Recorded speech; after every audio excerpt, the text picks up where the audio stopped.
Okay. Hi, everybody. My name is Jeremy Beckham. I'm Executive Director of Utah Animal Rights Coalition and also co-director of SLC VegFest. And I want to thank you all so much for coming to VegFest, and especially for coming to our discussion about health with our friends from Plant-Based Utah. Before I introduce our speakers, I want to take just a second to thank a few of the sponsors that made SLC VegFest possible this year. VegFest is presented by our local nonprofit organization, UARC, and the fest costs more than $20,000 to put together, and we are incredibly grateful to our members who make this event possible. You can learn more about our membership program at the UARC booth outside. We would also like to thank our generous Guardian sponsor this year, Veg Fund, as well as our flock sponsor, Piper Down. And lastly, we would like to thank our hen sponsors, Sage Mountain and the Salt Lake City Arts, Culture, and Event Fund, and Utah Physicians for a Healthy Environment. This festival would not be possible without their generous support of our mission, so thank you. I'm going to briefly introduce each of our three panelists today. Our first panelist, Danielle Dinkleman, is a National Board Certified Health and Wellness Coach. She is trained in motivational interviewing and other methods that help people make lasting lifestyle changes to improve their health. Danielle is also a passionate promoter of plant-based nutrition. She has completed the plant-based nutrition certification from Cornell University, I'm probably going to mispronounce this, I apologize, the Ruby Forks Over Knives cooking course, and has studied with Dr. Pam Popper, PhD, to become a certified food over medicine instructor and lifestyle coach. Danielle leads a monthly potluck in Springville, Utah, and is committed to helping people turn their health around with healthy lifestyle habits. Our second panelist is going to be Chef Heber Rivera, and Heber was born and raised in Monterrey, Mexico, and attended culinary school there. Altogether, he has almost 20 years of experience in the culinary industry and has cooked for celebrities, entrepreneurs, athletes, and everyone in between.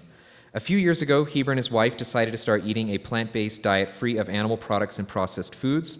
They were amazed at how good they felt, how their health improved, and their energy skyrocketed.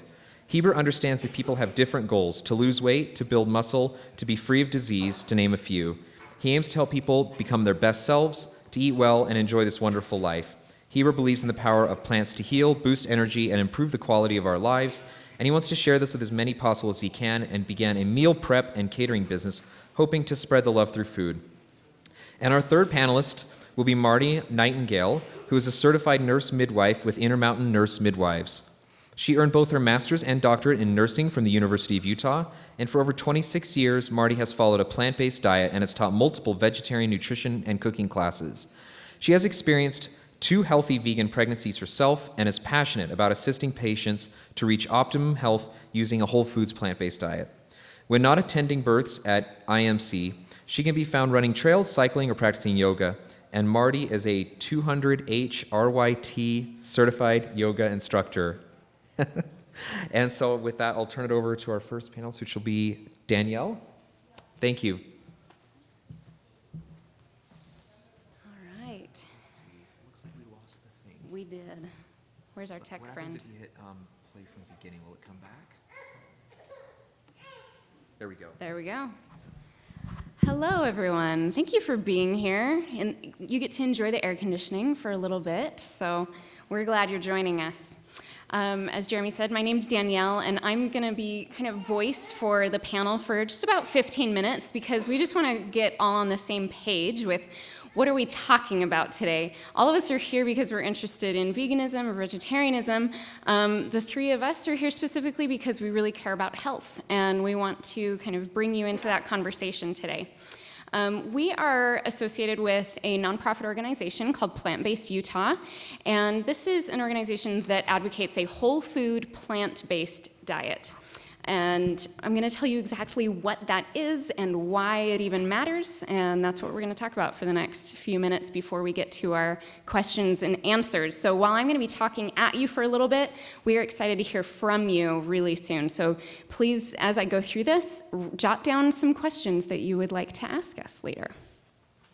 So as I said, we kind of come at this plant-based eating from a health perspective, but I know that so many of you can come from any one of these 3 perspectives. We can come to plant-based eating because of our health, but we can also come to it for concern for animals. We can also come to it when we realize the environmental impact that animal agriculture makes.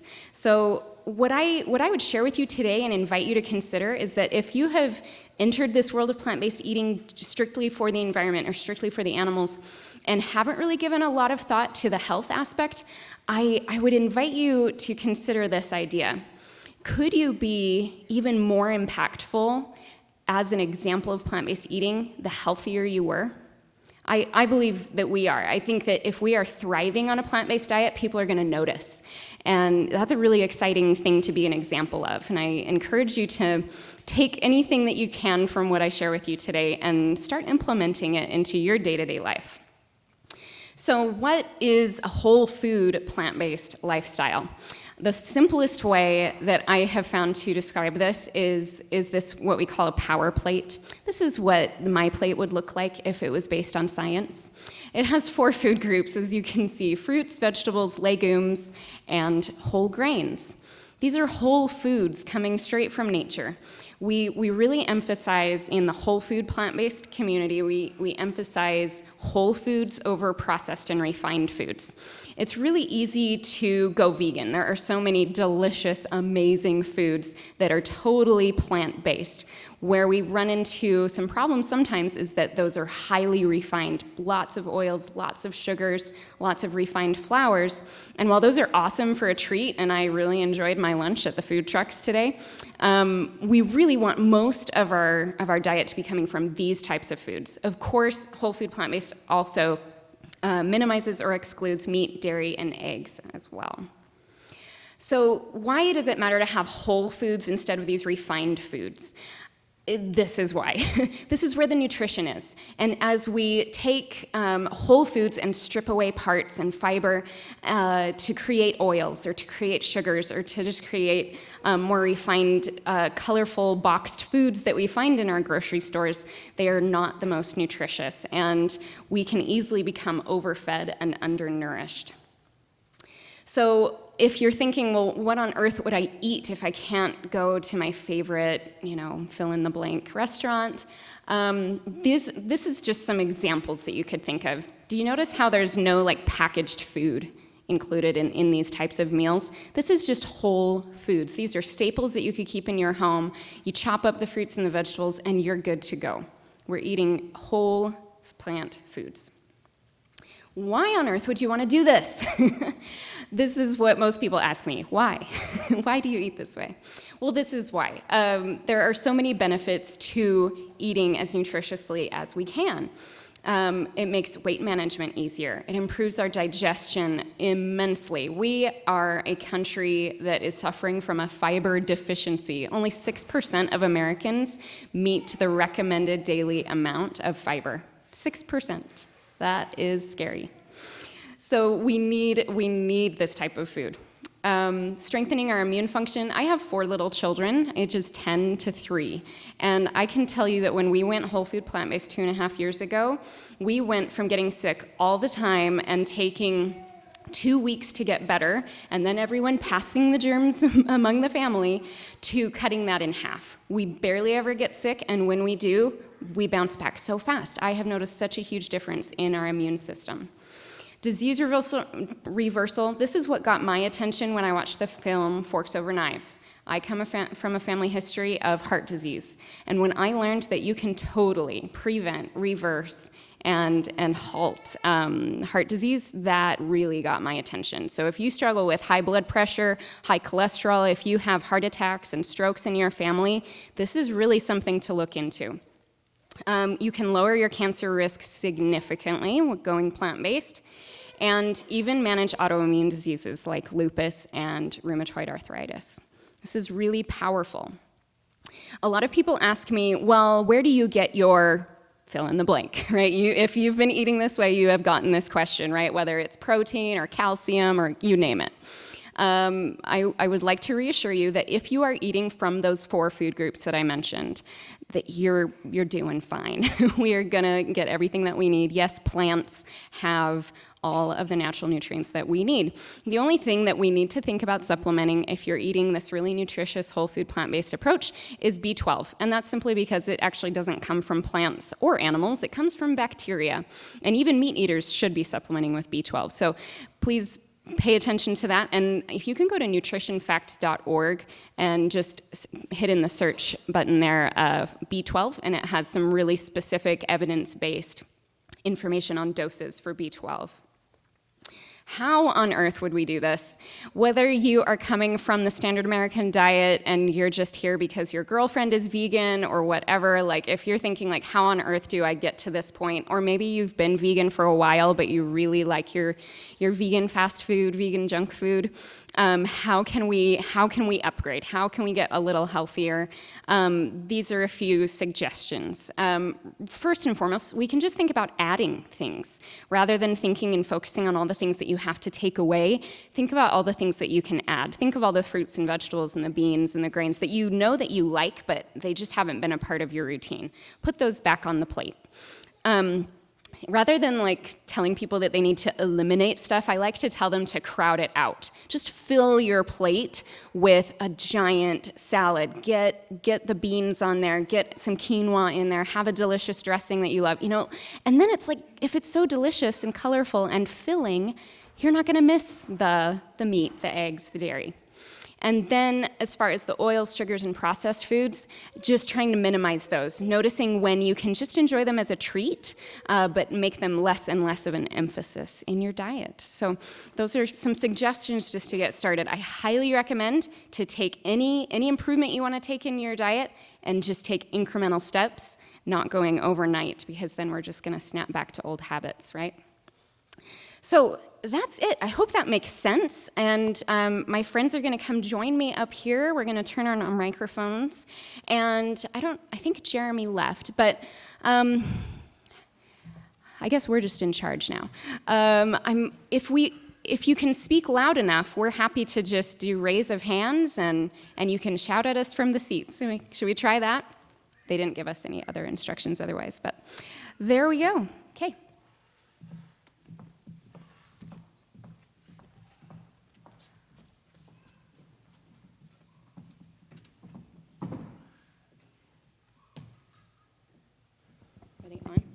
Is this one on? Ho-ho, we're ready to go. Okay, so any thoughts, any questions? Are you like, Danielle, you're crazy, I'm not doing this? Over here. Is bread a refined food? That is a great question. I've been talking a long time. Who wants to answer? You. No. Marty? I think it depends, because if it's like white bread, then I try to steer my patients away from that. I would much rather my patients eating a sweet potato or rice or something like that rather than bread, but I would rather a whole grain bread than a white bread. So I like to think of it as a continuum rather than you can never eat bread again. So I like that. Do you want to speak to that?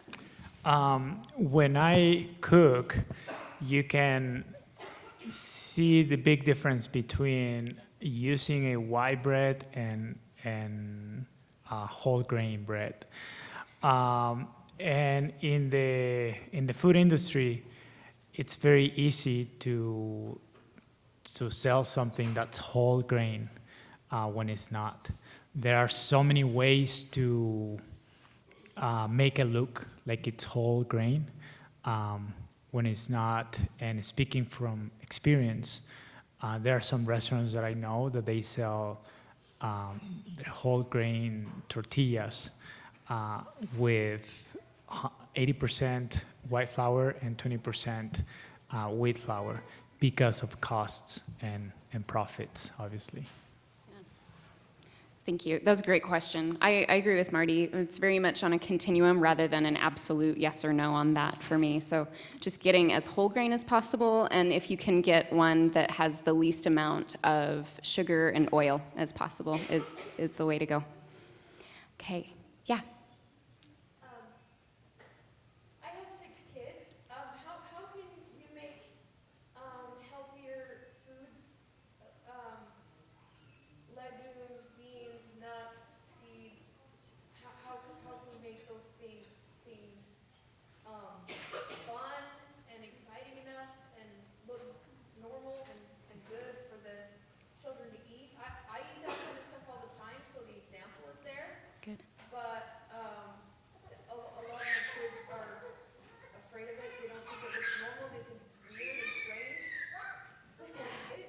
Thank you for bringing that up. I think that's a really relevant topic for anyone in this room that has children. They're like, no way, my kids are not going to eat this way. As I said earlier, I have 4 kids, and I will tell you, number one, the first thing that came to my mind when you asked that question is don't make this food compete with the other food. So the best thing you could do if you really want your kids to be choosing these kind of healthy choices, setting an example is huge, but also kind of sanitizing the environment a little bit, the food environment in the home. Like at my house, it's like, this is what you get. Like you open the cupboards and there's no colorful boxes and colorful bags of snacky, sugary stuff. It's just not in the house. So I don't know, that was my first thought. Any other thoughts? Something that I've seen is that kids, most of the times, they're gonna eat what their friends eat. So what I've seen with other families is that they invite all their friends, all the other kids on the block so they can experience this way of eating and so they can get it. Plus also explaining, sometimes we think, well, he's not gonna get it, he's not gonna understand this. But explaining the kid the why, it makes it more easy for them to want to eat that type of food. Yeah, that's great. I think definitely if you're gonna want to do more plant-based, there's again the continuum. So I think there's gonna be, again, like Rivera was saying, like you're gonna wanna do some things like their friends are gonna be eating. So my kids ate a lot of whole foods plant-based, but they were eating some packaged stuff. Like they ate some hot dogs that were vegan, right? Which I know that wasn't the healthiest thing, but that was, I mean, my kids are now in college and they were raised since birth vegan, right? So I knew that in order for that to happen, there were gonna be times where they had to eat a vegan hot dog, or they were just not, it was not gonna happen. So that was my reality, right? But 99% of the time it was whole foods plant-based. Because I don't consider a vegan hot dog whole foods plant-based. So, okay.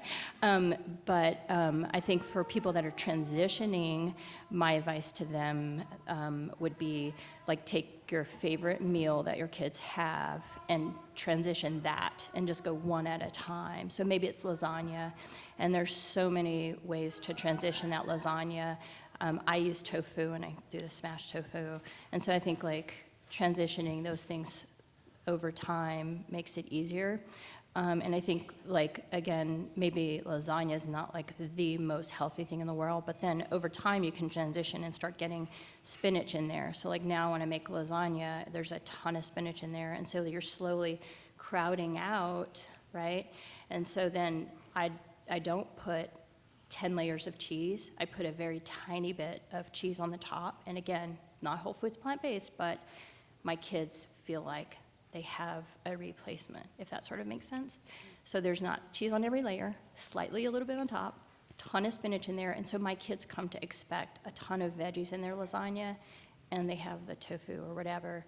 So it's not as unhealthy as their friends' lasagna, because there's no meat and layers of cheese, but you can kind of get my drift, right? And so that's what I tell patients. Yeah, right. So I kind of, it's based on the New Farm Vegetarian Cookbook, which is 100 years old, so I'm giving you my age now. But it's out of The Farm, which is a very, very old community. But it's a lot of their cooking is tofu-based and bean-based. But I basically use their recipe and just add in a ton of spinach and veggies. And you can use like zucchini and other veggies like that in there, whatever you want. But I think that's a good way, and then it takes time, but I think kids start to, you guys. I think that's a great point, starting with their favorite foods and seeing how you can transition it. Mm-hmm. When I first started, it was tacos. We had Taco Tuesday. That was a thing, still is. And that was my first thought, oh, I don't want cheese, sour cream, like what's my family gonna say?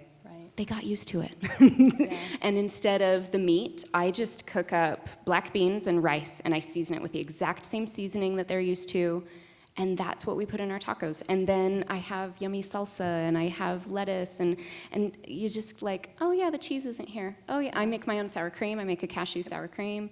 So yeah, just little adjustments. Start with what they already like, and keep it familiar as possible. Yeah. I think another way, I mean, I don't want to take too much time on that question, but I think that's a really big one. I think another way is hide it.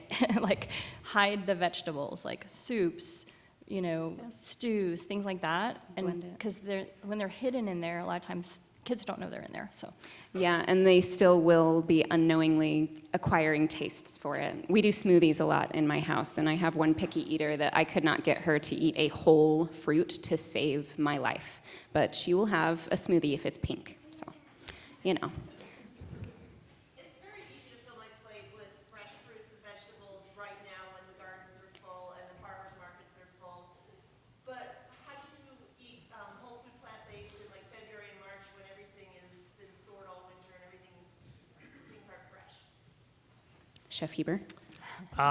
Great question. So what we do is, the advantage that we have is maybe you're not going to get it from your garden, but you're going to get it from Harmon's garden or from the store garden, because it probably won't be local, but if it's from California, or there are places that we have this benefit that we can have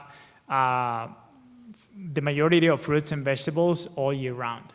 And the other thing is that frozen veggies are 10 times better than no veggies or canned veggies. So you can go for the frozen veggies, but not canned veggies. That would be like the very last option. I agree. Any thoughts on that? I do the same thing. I do frozen. I do a gigantic smoothie every morning that also has greens in it.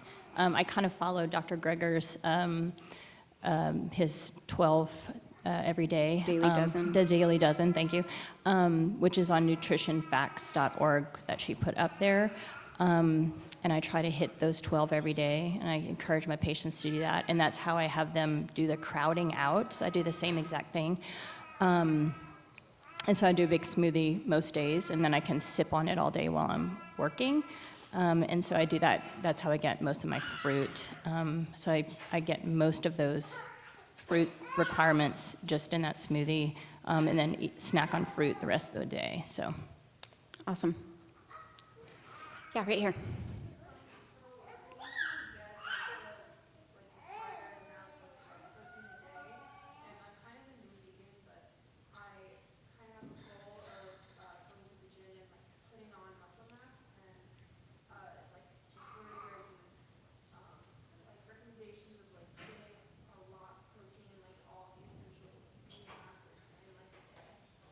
Great question. I could speak to that, but I'm sure all of us might have something to say.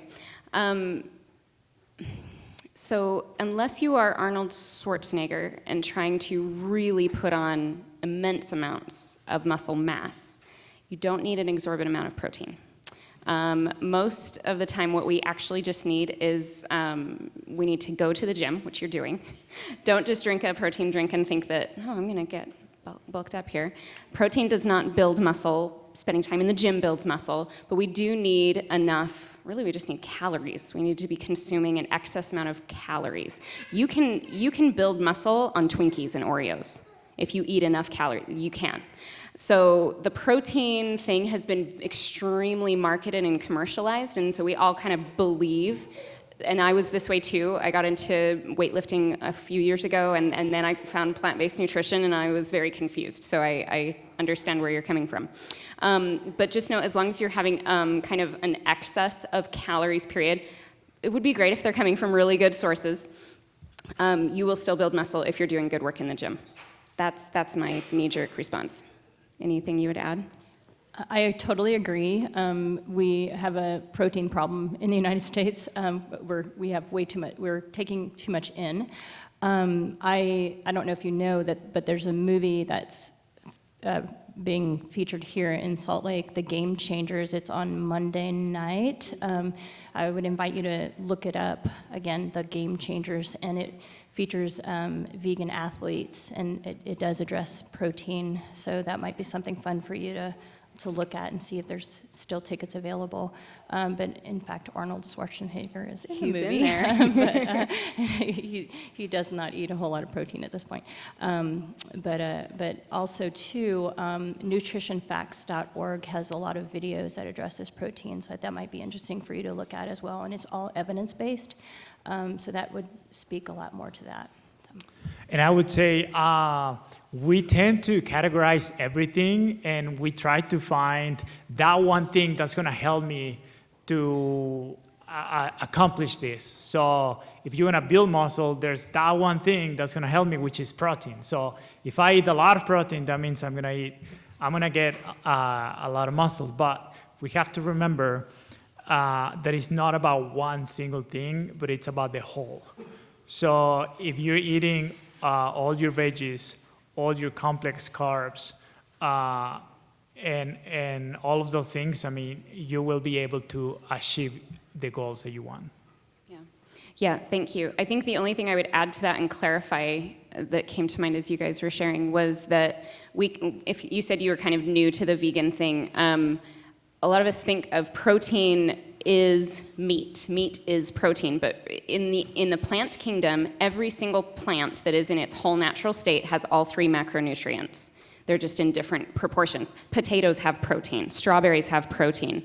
It's in smaller amounts, but it's all there. So again, if you're hitting all four food groups, you're good to go. You want to be sure that you're getting especially the whole grains and the legumes. If people ask you, oh, you're vegan, where do you get your protein? Just say my black beans and my brown rice. Like everything's there. Nature has actually designed it that the proportion of protein that is in that natural diet of whole food plant-based foods has the correct amount of protein for our bodies, for humans.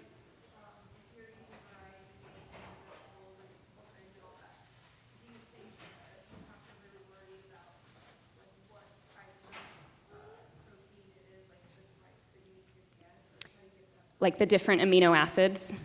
No, you do not. And again, if you're getting the variety, you're good to go. And what's amazing about our bodies is that it actually stores the amino acids. And yes, eventually those pieces need to come together to form the complete protein. But our body does that work for us. You don't have to worry about combining foods. That's an old myth from the 80s that has been disproved now. So I'm so glad you guys are asking questions. This is great. Up here. Can you hear me, or should I talk about That's perfect. Coming at it from a mom perspective again, convenience is a big one for me. Is there a way to make that lifestyle more convenient? Because just grabbing stuff off the shelf is easy, but I hear you, sister. Yes. Okay. First thought is make your own convenience foods. Use your freezer. Batch cook like crazy. Maximize the time that you are in the kitchen. Don't just make dinner for tonight. Like make it for like 3 more meals and freeze it. This taco mix that I make, rice and beans and spices, it freezes fantastically. The Spanish rice that I make, it freezes wonderfully. It's like, so you just maximize that time. Instant pots are fantastic. You can cook a lot of food really quickly that way. But yeah, kind of making your own convenience foods. You can always buy like pre-cut fresh vegetables. I'm seeing more and more of that in our local grocery stores of like stir-fry packs and all of these things. If you have more money than you have time, that's a great way to go. Those are a few initial thoughts. How about you guys? So I would say people tend to eat healthier when they are prepared. And right now the term meal prep is trending and everybody is using it. So I would take advantage of that and use one day of the week to do your meal prep. If you still find it hard to do meal prep, give me a call, and I'm the only one in the state who runs a whole food plant-based meal prep business. Mm-hmm. So. And it's delicious. Marty? I agree too. I'm like all about my Instant Pot. So I also do meal prep. So I will do, like, I come home from the grocery store and it is like all chaos in my kitchen. Everything's going, like, getting fruits are getting washed, they're getting put into containers, they're ready to go to work. I mean, I am carrying so much stuff into my work, and so like every morning I have stuff ready to just bring for the week. That's how it was with my kids going to school too. They had, fruits ready to bring and stuff like that.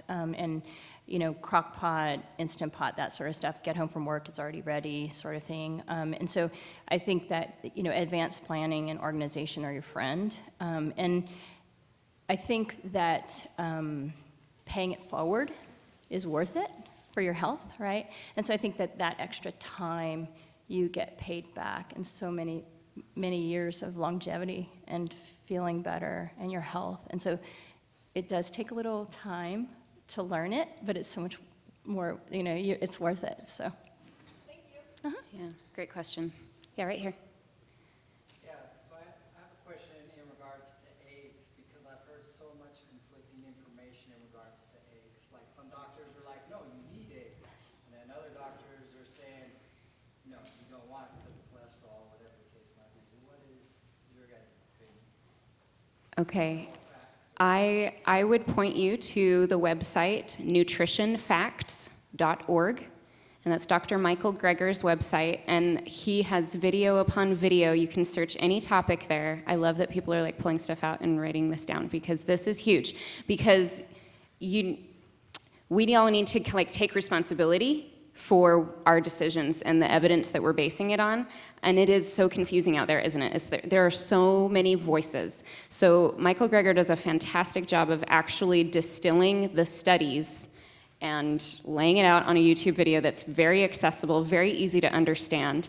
And the short answer to your question is no, you don't need eggs. I cannot believe that however humans came to be on this planet, that we were designed to eat the eggs of another animal. That makes no sense to me. Yes, eggs have cholesterol, which, yes, absolutely is bad for you, and it will lead to heart disease. Yeah, that one kind of makes my blood boil a little bit. No, we do not need eggs. Keep my mouth shut on that. Marty? Okay, does that answer your question? Yeah, I was going to say, it's just kind of weird that like, there's a lot of doctors out there Yes. saying yes and no. So Yes. That's kind of one of the main things, and I do know Dr. McGregor, or watched a lot of his stuff. Fantastic. That's why I'm like, why is there so much conflict on that particular? Industry. Industry. Every industry is trying to get a doctor to promote their product, and because as soon as somebody in a white coat is telling us it's okay, we believe it. We want to believe it. We want to give them that authority. So I would invite you to go back to yourself and like, what do I know to be true about my own body and about food in general? And do I believe I need eggs? Like, honestly, just take it back to that in a lot of points. And then you can do a test and see if you survive without eggs for a week, and then for a month, and then for a year. And if you do, then you don't need them, right? Right here. Thank you. I'm like the only vegan at my school. You rock. How could I like get other kids to join, and the best research to get them to stop eating that pizza and get to the Whole Foods plant-based? You're awesome. Can we just give that guy? Yeah. That's awesome. Are you vegan because you have an awesome mom? Also, I don't like how the meat industry is like slaughtering the cows. Gotcha. You rock, man. How old are you? 13. Awesome, man. Okay, that's an awesome question. And I think that every vegan asks themselves this question at some point. How can I share this message? So I live in Springville, Utah, and I've been eating a whole food plant-based diet for 2.5 years. First thing I did was I brought my family along. And I said, kids, this is what we're doing. Husband, this is what we're doing. And that's where we started. The people that we interact with at church and at school and friends, like, they know that we eat weird. and we make sure they know that we eat weird in a kind, loving, inclusive way. So I think the best thing that we can do is be an example and to go ahead and talk about it in a positive way. I'm just like, yeah, man, I feel so much better. I just feel great. I don't really like the pizza anymore, rather than saying, man, you're an idiot for eating that pizza. You know? So we want to build bridges, not burn them. So be as kind and as informative as you can be, and just keep being awesome, man, because that is so cool. Any other thoughts from you guys? I agree. I think just sharing your path with your friends and trying, they'll probably tease you and whatnot. That's what my kids went through. But I think just sharing and being super positive and stuff is the way to go. And I think, by the time my son graduated from high school, his friends were like, they'd go hang out and eat at the vegan joints around town. And they still kind of gave him some trouble about it and picked on him and stuff. But now he's in college writing papers about being vegan and why being plant-based has an impact on the environment and stuff like that. And there's a lot more vegans in college and stuff, right? So you just have to follow your path and do what is right for you. And your friends will get on board really slowly, but they are maybe really fast, right? But I think you just have to share and be positive about what is right for you, right? Yeah, but how can I support that besides meat is veg? Stop Yeah. and get to the veggies. Well, I think there's really good printed information you can share with them, right? And you can get some of it here, out there, walking around. And there's really good evidence, right? So I think those are good ways to share with your friends, and they read about it. I think your generation cares a lot more about the environment than some of the other generations. I think that's a good way. That's a good approach sometimes. And I think just sharing those facts, because sometimes if you tell people in a group, they're not open. But if you give them a pamphlet, they'll go home and they'll read it and they'll be like, oh, I didn't think about that, right? Yeah. How can you make the food boys, the people who literally take that ammunition from the, hey, I'm vegan, full food, can you help me out? How can you make them, join your side instead of shooting against you? So, are you in Salt Lake? No, I technically live in Utah, but I go to school in Riverdale, so. Okay. Where's Riverdale? Oh, okay. So, what I would do to help you is after we finish, we can share information, and I would be more than happy to come to your school and do a cooking demo and talk to your kids, talk to your friends, and everybody in that school. Yeah. Yeah, I go to Utah Military Academy. Okay, we're going to connect after that. Okay, That yeah. is awesome. Awesome. Okay. What other questions do we have? Thank you. So, I just have a question similar to transitioning children.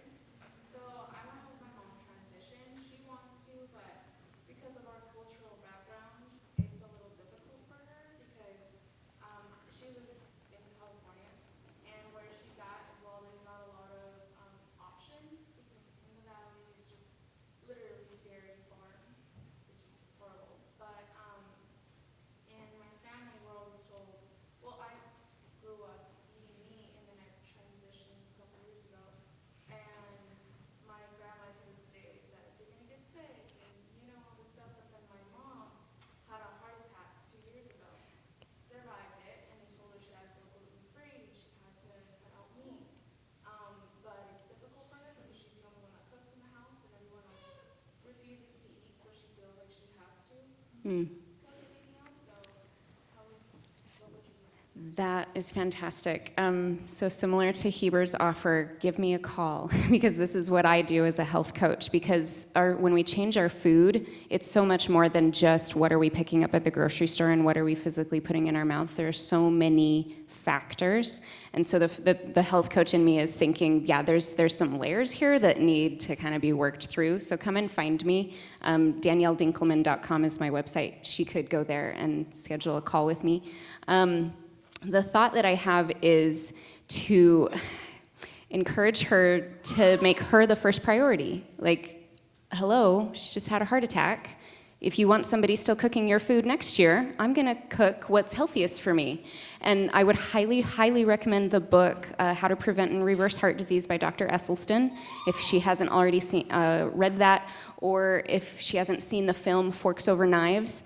It is unreal to look at the images of the diseased arteries, you know, people that were practically on their way out. They'd had multiple cardiac events. And then after, I think, like 32 or 36 weeks, it might be months, 36 months on a plant-based diet, completely healed, healthy, clear artery. When we give our body the food that it's designed for, which is whole plant foods, and we leave the dairy and the meat out of it, and we leave the oils out of it, our body will heal itself. It's really, really amazing. So those are some starting points. But as the daughter, I would just say, Mom, we want you around. Don't you think they want you around more than they want the cheese on the enchiladas or whatever it is? Yeah, she's got to take care of her, and there is a way to do it. It's very, very, very doable. Anything else? Okay, how are we doing on time? This is great.